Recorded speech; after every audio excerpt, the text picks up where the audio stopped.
Kita tentu masih ingat betul bagaimana mantan penyidik KPK Novel Baswedan dipersekusi. Ia sempat dilaporkan ke Polda Bengkulu karena dituduh menganiaya salah seorang tersangka saat masih menjabat sebagai Kasat Reskrim. Tidak sampai di situ. Ancaman demi ancaman yang masih diterima Novel memuncak saat ia disiram air keras seusai salat subuh berjamaah di musola di dekat tempat tinggalnya. Kejadian itu terjadi pada tahun 2017. Teranyar ada kasus pembakaran rumah hakim Pengadilan Negeri Medan, Hamozaro Warugu. Kebakaran terjadi pada Selasa 4 November 2025 saat Hamozaro sedang menunaikan kewajibannya bekerja.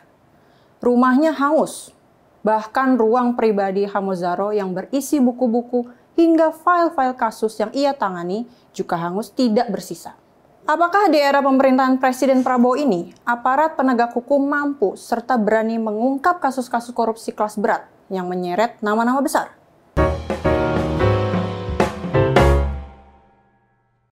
Salam Sobat Media Indonesia, jumpa lagi di The Editors. Kalau berbicara soal korupsi kepala daerah di tanah air, rasa-rasanya bergelas-gelas kopi pun nggak akan cukup. Apalagi upaya pemberantasan korupsi di negara ini masih terbilang sulit. Setiap hari selalu ada berita terbaru soal kasus korupsi yang melibatkan pejabat negara hingga swasta. Seolah para pelakunya tidak takut akan menjadi pasien KPK berikutnya. Tidak hanya saksi yang kerap mendapatkan ancaman, tapi juga aparat penegak hukumnya. Kita tentu masih ingat betul bagaimana mantan penyidik KPK Novel Baswedan dipersekusi. Ia sempat dilaporkan ke Polda Bengkulu karena dituduh menganiaya salah seorang tersangka saat masih menjabat sebagai Kasat Reskrim. Tidak sampai di situ. Ancaman demi ancaman yang masih diterima Novel memuncak saat ia disiram air keras seusai salat subuh berjamaah di musola di dekat tempat tinggalnya. Kejadian itu terjadi pada tahun 2017. Saat itu Novel sedang gencar menyelidiki beberapa kasus korupsi, termasuk kasus korupsi pengadaan KTP elektronik yang melibatkan elit Partai Golkar, Setia Novanto. 8 tahun berselang, Setia Novanto kini sudah bebas setelah divonis bersalah. Tapi Novel justru mengalami cacat seumur hidup pada bola matanya, akibat terkena air keras. Teranyar ada kasus pembakaran rumah hakim Pengadilan Negeri Medan, Hamozaro Warugu.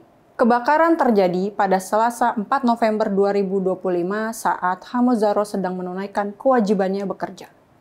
Rumahnya hangus, bahkan ruang pribadi Hamozaro yang berisi buku-buku hingga file-file kasus yang ia tangani juga hangus tidak bersisa. Kecurigaan pun bergulir.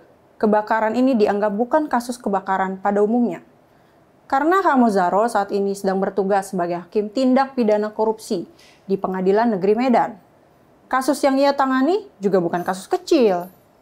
Ia sedang menangani kasus korupsi pengadaan jalan di Pemprov Sumatera Utara yang melibatkan mantan Kepala Dinas Pekerjaan Umum dan Perumahan Rakyat Sumatera Utara Topan Ginting dan pihak swasta dengan nilai proyek hingga 231,8 miliar. Topan Ginting pun disebut-sebut adalah orang dekat Bobi Nasution, Gubernur Sumatera Utara sekaligus menantu mantan Presiden Joko Widodo. Saat Bobi masih menjabat sebagai wali kota Medan, ia melantik Topan sebagai kepala bagian Sekda Kota Medan. Karirnya terus melejit, sampai saat Bobi menjadi Gubernur Sumatera Utara, Topan juga diangkat menjadi Kadis PUPR Sumatera Utara. Untuk itu, dalam salah satu sidang, Hakim Hamozaro meminta jaksa KPK agar menghadirkan Bobi Nasution dalam sidang sebagai saksi. Tidak hanya Topan, selaku Kadis PUPR, Hakim juga meminta Sekda Sumut dihadirkan. Sebab ia curiga nih, ada pergeseran anggaran dalam jumlah besar dari dinas-dinas lain ke Dinas PUPR. Istilahnya realokasi. Sebelumnya, Bobi juga sempat dipanggil oleh KPK untuk diperiksa sebagai saksi.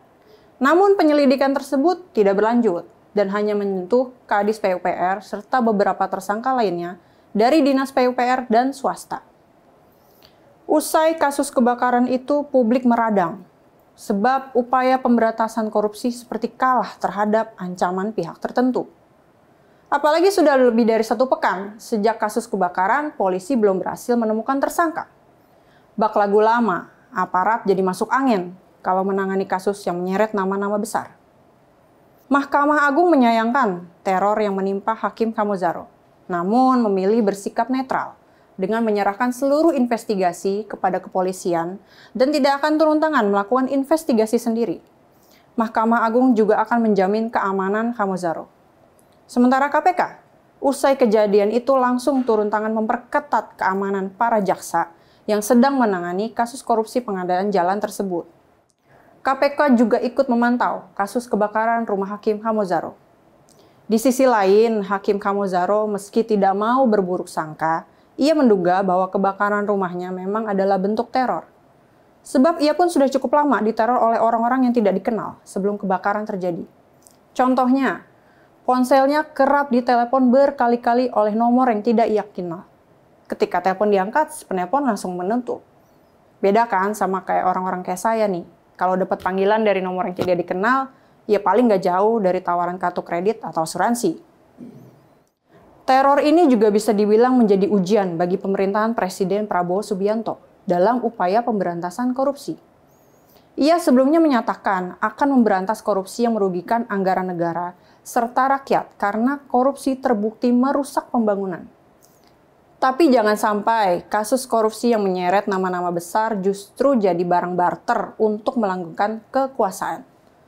Apakah di era pemerintahan Presiden Prabowo ini, aparat penegak hukum mampu serta berani mengungkap kasus-kasus korupsi kelas berat yang menyeret nama-nama besar?